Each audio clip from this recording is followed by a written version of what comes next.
Peter, more from you in a moment. Come in, Scott Martin, Kingsview Asset Management CIO, Fox News contributor. Sure. Same question. If the Democrats take the House in November, but the Republicans keep the Senate, I'm assuming they will, but the Democrats win the House, what happens to the market? I think the market goes down because that's a vote, to me, against the Trump agenda, Stuart. And it throws in some cautionary tales to, okay, how does things pan out the last 2 years of the Trump presidency? And to me, I get Peter's point. Maybe it is still, hey, it's steady as she goes. And yes, the House does flip. But to me, I still want to see Trump maintain control of this economy. And that's really what's gone on. I mean, look at the market today even. Sure. We're hitting new highs every other day or so because of the fact that these Trump agenda points are working. Let me ask Peter one last question. Peter, if the Democrats take control of the House in November, isn't that opening the door to impeachment, or at least the impeachment process? Wouldn't that hurt the market and the economy? I don't think they have grounds for impeachment. I think they'd be doing something very, very foolish that would really fracture the nation and be terrible for the markets. I think the Democrats like to talk about impeaching Mr. Trump right now because they can't impeach Mr. Trump right now. It's one of those things. Like Republicans like to talk about cutting entitlements and balancing budgets when they're out of power. So, no, I don't see him getting impeached unless he does something that is beyond what he's already done, which I don't like. He fires Mueller. Okay, we got you, Peter. Thanks for joining us. I want to go back to Scott here. I want to talk about Disney.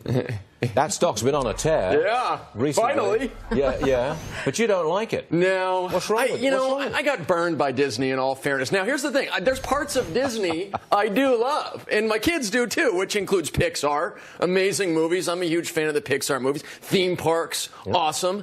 But the broadcast stuff, the kind of traditional media, But wait a minute, they're going to start a streaming service. Yeah. Finally, like, what year is this? What is this, 20? They're spending $100 million on the Star Wars portion of the streaming service. $10 million an episode. And they're going to compete with Netflix. I guess they may, which I'm shocked that people are still into Star Wars. I thought that was like 2015 or something. But you know what's interesting, too, Stuart, is I got to quote one of my favorite movies, which is Till We Meet Again, as far as Disney, because I think Disney will eventually be a viable company to invest in.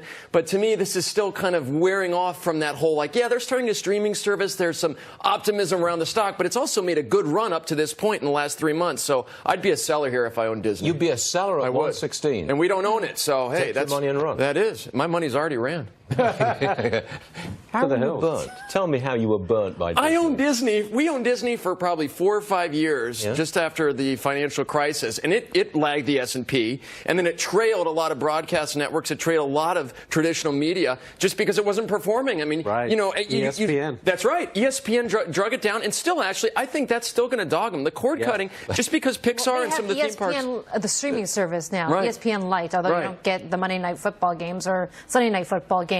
But, you know, they have made, I think they've made the fastest $6 billion ever in movie history. So how can you say that their movie division is not performing? Well, the movie is, but I'm saying what the problem is, Susan, is you got the movies mixed in with all the bad stuff still. I mean, if they would spin out Pixar, I'd be all there. If they'd spin out the theme parks, great. Lucasfilm? Yeah, Lucasfilm. I mean, but then you got the Star Wars franchise, which they're spending a lot of money on. Which is not doing badly. What is the complaint? I don't understand. They're making billions of dollars. They've made more than what they paid for it. They are loyal fans. I know you got to watch out around them. But here, the thing to me, though, is there's better ways to look. I'd still go to Netflix, for example. I'd still go to the straight stream on Netflix. I mean, I think that's where a lot of the money is going to be made. Plus the fact that you have Disney that's rallied up in the last 3 months, Netflix, which took a huge hit a couple weeks ago on earnings. That, to me, is a better buy. You were not burned by Disney. I was burned by Boston Market and a friend of mine, People Express. A friend of mine lost his shirt on People's Express. Oh, wait, that was you. That was me. Oh, wait a minute. Lost it all. Got a good memory. Oh, well, there you go. Well, thanks for your input, Scott Martin. Anyway, it was a pleasure. All right.